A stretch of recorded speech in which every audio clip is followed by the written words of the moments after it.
దివ్యవాణి TV ప్రేక్షకులకు సాయం సమయ శుభాభివందనాలు.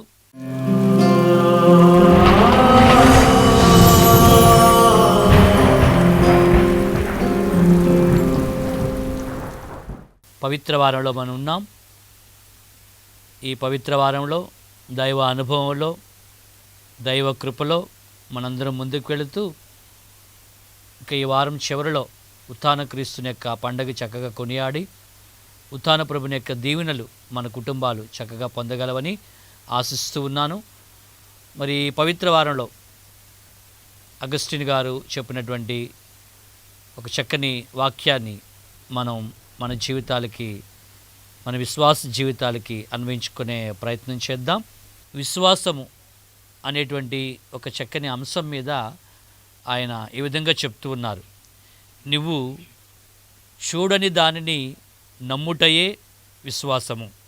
ఈ విశ్వాసానికి బహుమానమే నీవు నమ్మినది చూస్తావు. నువ్వు చూడని దానిని నమ్ముటయే విశ్వాసం. దానికి బహుమానం నీవు నమ్మింది చూస్తావు. Faith is to believe what you don't see. The reward of this faith is to see what you believe. Faith is to believe what you don't see. The reward of this faith is to see what you believe. చక్కని మాటలు. మన యొక్క విశ్వాస జీవితంలో, ఆధ్యాత్మిక జీవితంలో అనేక విషయాలు మనం చూడం. గతంలో ఏం జరుగుతుంది, ఏమవుతుందని. కానీ ఆయన మనం చేపట్టి నడిపిస్తాడు. ఆయన చక్కగా ముందుకు తీసుకొని వెళ్తాడు. ఆయన ప్రణాళిక ప్రకారం నాకు నడిపిస్తాడు అని నమ్ముటయే మన విశ్వాసం. మనం చూడనటువంటి దానిని నమ్ముటయే మన విశ్వాసం. అటువంటి విశ్వాసంతో మనం ఉన్నప్పుడు దానికి మనం తిరిగి పొందేటువంటి బహుమానమే మనం నమ్మిన దాన్ని చూస్తాము. మనం నమ్మిన దాన్ని చూస్తాం. Present and the future. ప్రస్తుతానికి అగమ్యగోచరం, ఏమవుతుందో తెలియదు. కానీ అవుతుంది అనేటువంటి ఒక నమ్మకం, విశ్వాసం. కొన్ని రోజుల తర్వాత ఎట్టి విశ్వాసంతో అయితే నువ్వు నమ్మి ప్రార్థించావో అది నీ కళ్ళ ముందు కనబడుతూ ఉంటుంది. కాబట్టి నీ యొక్క విశ్వాసానికి బహుమానమే నీవు నమ్మిన దానిని నువ్వు చూడటం. ఇందులో మనం ప్రధానంగా పునీత అగస్టిన్ గారు తన యొక్క కన్ఫెషన్స్ అనేటువంటి ఆ యొక్క పుస్తకంలో, ఆ యొక్క అంతర్మథనంలో, ఆ యొక్క పుస్తకంలో ఆయన రాస్తూ ఉంటాడు. 10వ అధ్యాయంలో క్రీస్తు దేవునికి మానవునికి మధ్యవర్తి. ఈయనలో మనం దైవత్వాన్ని, మానవత్వాన్ని రెండింటినీ మనం చూస్తూ ఉన్నాం. మన మధ్య మనతో కలిసి జీవించినటువంటి, అంటే అప్పటి రోజుల్లో చారిత్రాత్మకంగా జన్మించి జీవించినటువంటి మానవత్వంతో ఉన్నటువంటి క్రీస్తుని మనం చూస్తూ ఉన్నాం. ఆయన యొక్క ప్రబోధలోను, ఆయన అద్భుత కార్యాలలోను, ఆయన యొక్క మహోన్నతమైనటువంటి మరణములోను, పునరుత్థానములోను ఆయన యొక్క దైవత్వాన్ని మనం చూస్తున్నాం. కాబట్టి మానవత్వం, దైవత్వం రెండింటినీ కూడా పరిపూర్ణంగా కలిగి ఉన్నటువంటి ఈ క్రీస్తుని మనం దేవుని వైపుకు తీసుకుని వెళ్ళే మధ్యవర్తిగా, దేవుని వైపుకు నడిపించేటువంటి, మన మధ్య జీవించినటువంటి ఒక మానవతామూర్తిగా మనం చూస్తూ ఉన్నాం. భవితవ్యంలోనికి ఆయన మనం తీసుకొని వెళ్ళేటప్పుడు మనల్ని కూడా ఆ యొక్క దైవత్వంలోనికి, ఆ పరలోక నివాసానికి, దైవ సహవాసంలోనికి తీసుకుని వెళ్తాడు అనేటువంటి నమ్మకంతో ఈరోజున మనం జీవిస్తున్నాం. దాని తాలూకా బహుమానమే మనం అక్కడ చేరుకుంటాం. ఇప్పుడు మనం ఆశించింది మన నమ్మకంతో, విశ్వాసంతో మనం ఆశిస్తూ ఉన్నాం. రేపొద్దున మనం దొరికేది, సాధించేది, మనం కోరుకున్నటువంటిది, ఆశించినది, విశ్వసించిన దాన్ని జరగటం. అది ఆధ్యాత్మిక జీవితంలో కూడా భక్తుడు కోరుకునేటువంటిది నిన్ను నేను చేరుకోవటం, నిన్ను నేను కనుక్కోవటం. వారి యొక్క జీవితంలో, అగస్టిన్ వారి యొక్క జీవితంలో ఆయన కోరుకున్నది, అన్వేషించినది అదే. రేపటి రోజున తర్వాత రోజున ఆయన సాధించింది ఆయన్ని చేరుకోవటం.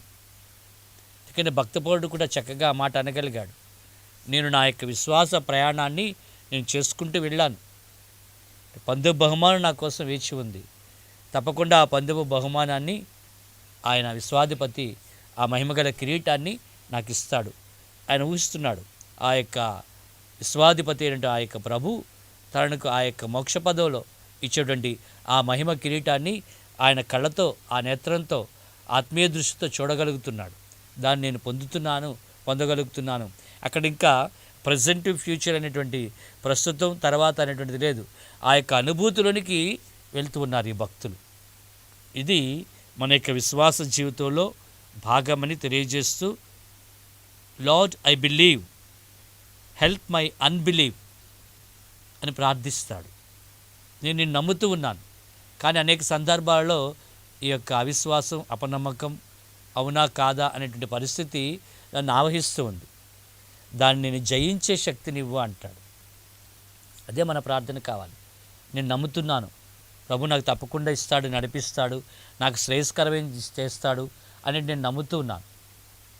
కానీ అనేక సార్లు ఈ ప్రయాణంలో, అల్ల ప్రయాణంలో అతలాకుతలం అవుతున్నప్పుడు, ఇది నాకు సముద్ర ప్రయాణంలా ఉండేటప్పుడు, నేను ఒడ్డుకు చేరుకోవాలనేటువంటి ఆశతో ప్రయాణం చేసేటప్పుడు నాలో ఈ సందిగ్ధం వస్తుంది.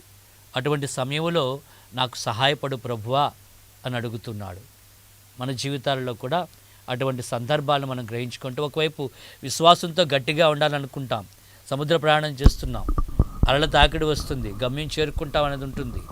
ఆయన నన్ను చేర్చుతాడు, రేపు జరుగుతుంది, అది కొన్ని గంటల్లో జరుగుతుంది, నేను చేరుకుంటాను అనేటువంటి నమ్మకం మన యొక్క విశ్వాసాన్ని బలపరుస్తూ ఉంది.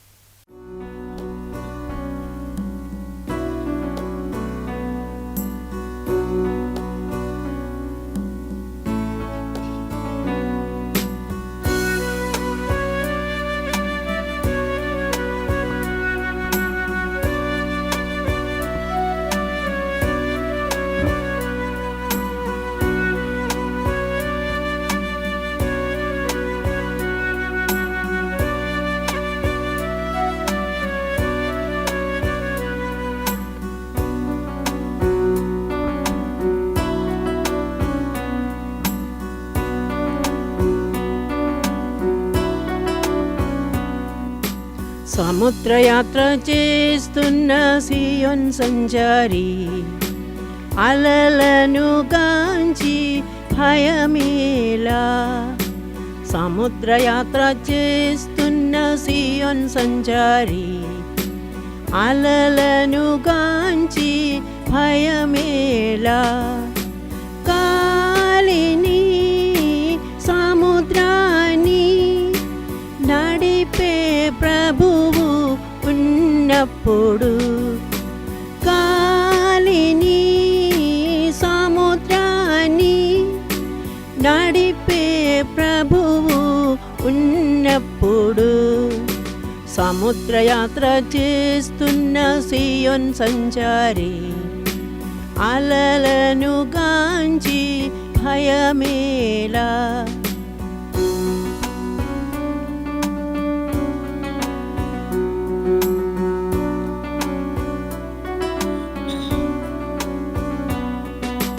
విశ్వాస పడవలో ఉన్నప్పుడు, తెడ్డుతో నడిపి అలసినప్పుడు, విశ్వాస పడవలో ఉన్నప్పుడు, తెడ్డుతో నడిపి అలసినప్పుడు, భయపడకు ప్రభునితో ఉన్నాడు, భయపడకు ప్రభునితో ఉన్నాడు, స్వర్గపు రాజ్యం చేర్చెదరు, స్వర్గపు రాజ్యం చేర్చెదరు. సముద్రయాత్ర చేస్తున్న సియోన్ సంచారి, అలలను గాంచి భయమేలా.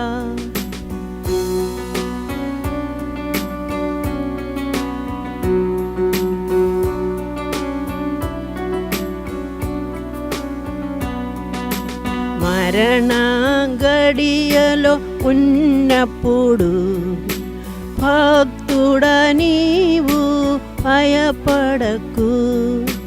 మరణ గడియలో ఉన్నప్పుడు భక్తుడా నీవు భయపడకు. మృత్యుంజయుడు యేసువు, మృత్యుంజయుడు యేసువు, నిత్యపు జీవం ఒసగెదరు, నిత్యపు జీవం ఒసగెదరు. సముద్రయాత్ర చేస్తున్న సియోన్ సంచారి, అలలను గాంచి భయమేలా. సముద్రయాత్ర చేస్తున్న సియోన్ సంచారి, అలలను గాంచి భయమేలా.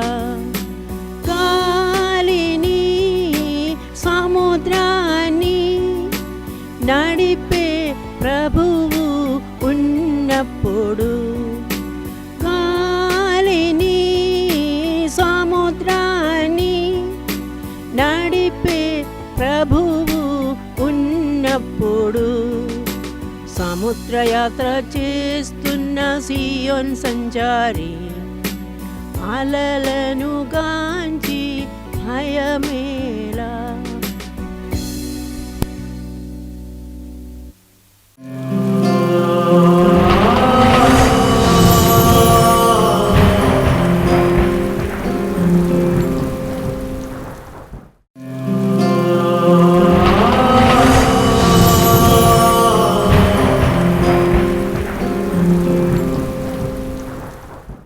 ఈ పవిత్ర వారంలో ఉన్నటువంటి మనం ఈ విశ్వాస ప్రయాణాన్ని చేస్తూ ఉన్నాము.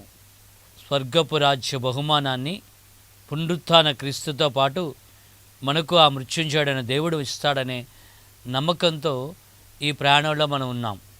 ఈ విశ్వాస ప్రయాణంలో మనం వెళ్తూ ఉండేటప్పుడు ఈ అగస్టిన్ గారు అంటారు, ఈ విశ్వాసములో మనకు సరిపడినంత వెలుతురు ఉంది నమ్మటానికి, అలానే సరిపడినంత నీడ కూడా ఉంది మనలను గుడ్డివారిగా చేయటానికి అంటాడు. In faith there is enough light for those who want to believe. There is enough light for those who want to believe.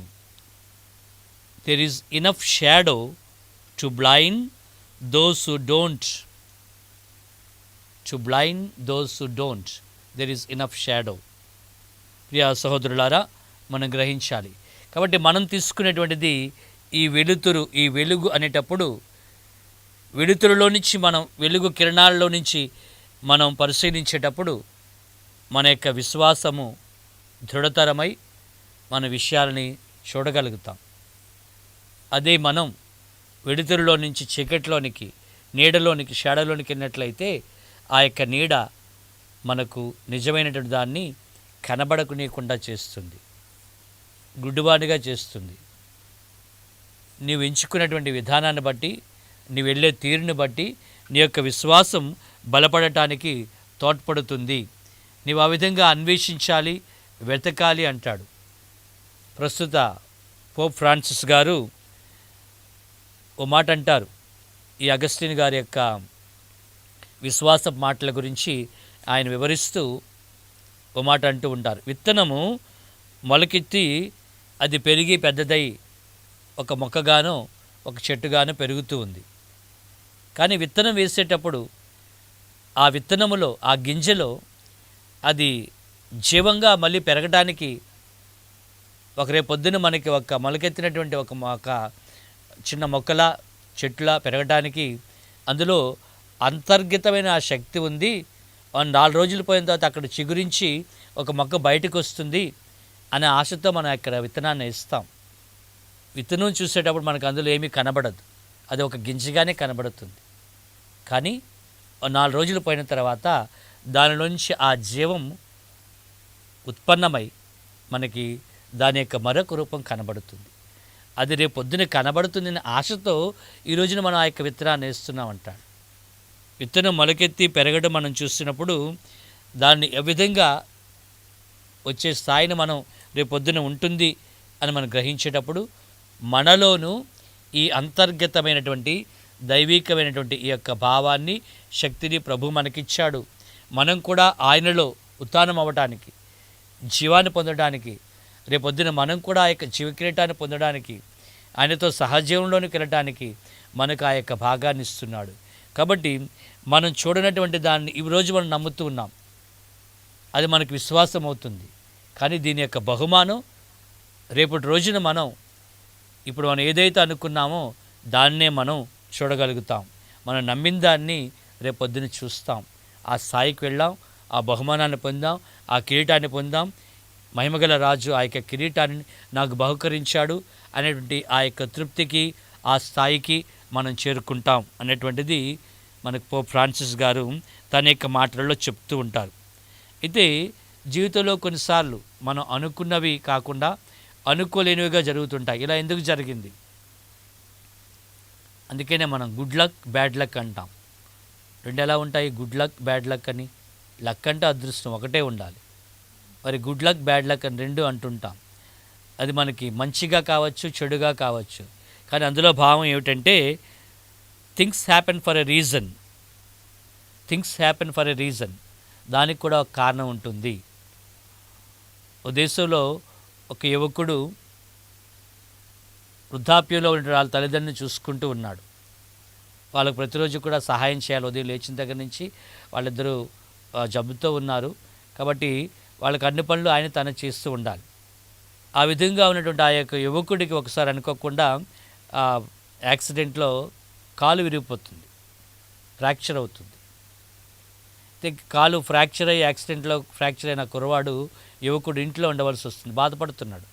మా అమ్మ నాన్న చూస్తే మంచం పట్టి ఉన్నారు, వాళ్ళు వృద్ధాప్యంలో ఉన్న వాళ్ళకి నేను సహాయం చేయాలి, సేవ చేయాలనుకున్నాను. కానీ నా పరిస్థితుల్లో వాళ్ళే నాకు సేవ చేయవలసిన పరిస్థితి వస్తుంది. ఎందుకు ఇలా చేసావు ప్రభు అనుకుంటూ ఉన్నాడు. అదే సమయంలో ఆ దేశంలో ఒక అనుకోని చారిత్రాత్మక పరిస్థితి వలన యుద్ధ వాతావరణం వస్తుంది. కాబట్టి యుక్త వయసులో ఉన్నటువంటి యువకులందరినీ కూడా మరి ఆ మిలిటరీ ట్రైనింగ్కి, యుద్ధంలో మిలిటరీలో జాయిన్ అవ్వటానికి 3 సంవత్సరాలు ఖచ్చితంగా వాళ్ళందరూ ఉండాలని ఆ యుక్త వయసులో ఉన్న వాళ్ళందరినీ కూడా తీసుకుని వెళ్తారు. ఆ మిలిటరీ ట్రైనింగ్, శిక్షణ, తర్వాత ఆ మిలిటరీలో భాగంగా 3 years కంపల్సరీగా 3 ఏళ్ల పాటు ఉండాలని యుక్త వయసులో ఉన్నటువంటి వాళ్ళందరినీ కూడా తీసుకుని వెళ్తారు. అయితే దానికి కొన్ని రోజుల ముందుగానే ఈ యువకుడికి యాక్సిడెంట్ అయింది కాబట్టి, కాలు ఫ్రాక్చర్ అయింది కాబట్టి ఆ కుర్రవాడిని, ఆ యువకుడిని ఆ యొక్క మిలిటరీలో చేర్చుకోవడంలో, ఆ సైన్యంలో చేర్చుకోవడంలో అతన్ని తీసివేస్తారు, డిస్క్వాలిఫై చేస్తారు, లాభం లేదని. ముందటి రోజున అనుకున్నాడు ఇలా జరగడం వల్ల మా తల్లిదండ్రులకు నేను సహాయం చేయలేకపోతున్నాను అని. కానీ బాగానే ఉండుంటే ఈ రోజున తప్పనిసరిగా ఆయన యుద్ధంలో సైనికుడిగా వెళ్ళవలసిన పరిస్థితి అయితే ఉంది. Everything happen for a reason. కాబట్టి ఏదో ఒక రీజన్ ఉంది, ఏదో ఒక మంచికి ఇది జరుగుతుంది అని అనుకుంటూ కూడా మనం అది భగవంతుడు రేపటి రోజున నాకు ఎటువంటి మంచిని సమకూర్చడానికి ఈ విధంగా చేస్తున్నాడో, జరిగిందో, ఏమైందో అనేటువంటి ఆశాభావంతో మనం వెళ్తూ ఉంటాం. హెబ్రీయులకు రాయబడిన పత్రిక 11వ అధ్యాయంలో 1వ వచనంలో వివరిస్తాడు. విశ్వసించుట అనగా మనము నిరీక్షించే విషయములందు నిస్సందేహముగా ఉండుట. నిరీక్షించుట అన్న మనం విశ్వసించుట అంటే ఏమిటి? మనం నిరీక్షించే విషయములందు నిస్సందేహంగా ఉండటం. ఈరోజు కాదు, రేపు ఎల్లుండు ఎప్పుడో జరుగుతుంది అనేటువంటి విషయముల మీద సందేహం లేకుండా తప్పకుండా జరుగుతుంది. ఆ మంచిని భగవంతుడు నాకు చేస్తాడు, ఈ పని నాకు చేసి పెడతాడు, ఇది విధంగా జరుగుతుంది అనేటువంటి విశ్వాసము, నమ్మకం. దీని యొక్క నిర్వచనం అక్కడ మనకు హెబ్రీయులకు రాసిన పత్రిక 11వ అధ్యాయం 1వ వచనంలో మనం వింటూ ఉన్నాం. కాబట్టి మన విశ్వాసం మనలను ఒక బలంగా, ఒక శక్తిగా మనలో పనిచేస్తుంది. భగవంతుణ్ణి మన జీవిత అనుభవంలోనికి తీసుకుని వస్తుంది. ఈ అనుభవంతో మనం వెళ్ళేటప్పుడు సాక్ష్యాధారాలు లేకుండానే మనం నమ్ముతూ ఉంటాం. అదే అధ్యాయంలో మనం తర్వాత వచనాల్లో మనం చూసినట్లయితే 3వ వచనంలో మనం చూస్తాం, కంటికి కనిపించని వాటి నుండి కంటికి కనిపించినట్లుగా దేవుని వాక్కు చేత ఈ ప్రపంచం సృజితమైంది. కానీ మనకు విశ్వాసం వలనే అర్థమవుతుంది. కంటికి కనిపించని వాటి నుండి అంటే ప్రారంభంలో ఈ భూమి ఆకాశములు, గాలి, నీరు, ఈ వాతావరణం, ఈ జీవం అన్నీ ఆవిర్భవించడానికి ముందు కంటికి కనిపించని వాటి నుంచి, ఆ శక్తి నుంచి మన కంటికి కనిపించేవి ఈ రోజున మన కళ్ళెదుట ఉన్నాయి. ఈ భూమి ఆకాశములు ఇవన్నీ కూడా మనం చూసేవన్నీ కూడా మన కంటికి కనిపించేవి ఈరోజు ఉన్నాయి. కానీ దానికి ముందు ఉన్నటువంటి స్థాయి నుంచి ఆ భగవంతుడు వాటిని కలిగించి వాటి నుంచి వీటిని చేశాడు. కంటికి కనిపించని వాటి నుంచి కంటికి కనిపించినట్లుగా దేవుని వాక్కు చేత ఈ ప్రపంచమంతా కూడా సృజితమైంది. ఇది కేవలము విశ్వాసం వల్లనే మనకు అర్థమవుతుంది అన్నాడు. ఆ విధంగా దీన్ని నమ్మినటువంటి భక్తులను అక్కడ వివరిస్తూ ఉంటాడు. 4వ వచనం మనం చూసినట్లయితే, కయనుడు ఆబేలు యొక్క వృత్తాంతంలో ఆ యొక్క ఏబేలు ఏ విధంగా అయితే ఇదంతా ఇచ్చింది భగవంతుడే అని విశ్వసించి ఉన్నాడో ఉత్తమమైనటువంటి అర్పణను భగవంతుడికి ఇస్తాడు. దేవుని దృష్టిలో అతడు నీతిమంతుడిగా పరిగణించబడి దీవించబడతాడు. భగవంతుడు చూస్తున్నాడు, ఇదంతా ఇచ్చింది ఆయనే అని మంచి బలిని భగవంతునికి అర్పించాడు. మంచి అర్పణ భగవంతునికి ఇచ్చాడు. అతని యొక్క విశ్వాసం వలన అతను నీతిమంతుడిగా పరిగణింపబడ్డాడు అని మనం చూస్తున్నాం. 11వ అధ్యాయము 6వ వచనంలో మనం చూసినట్లయితే, ఇటువంటి నమ్మకంతో వెతికే ప్రతి వ్యక్తికి కూడా ఆ యొక్క ప్రతిఫలాన్ని భగవంతుడు ఇస్తున్నాడని మనం విశ్వసించాలి. ఇంకా 4-5 వృత్తాంతాలు అక్కడ మనకు కనబడతాయి. 7వ వచనములో నోవా ఏ విధంగా అందరూ హాయిగా తింటూ తాగుతూ ఉన్నారు, అందరూ బాగానే ఉన్నారు, రేపు ఏదో జరుగుతుంది, నువ్వు వాడ తయారు చేయి అంటే ఇది గాలివాన రావడం ఏంటి, అంతా జలప్రళయం అవ్వడం ఏంటి, మునిగిపోవడం ఏంటి, ఇది లేదు, కనబడినటువంటి విషయం. కానీ మాట నమ్మాడు, వాడు తయారు చేశాడు.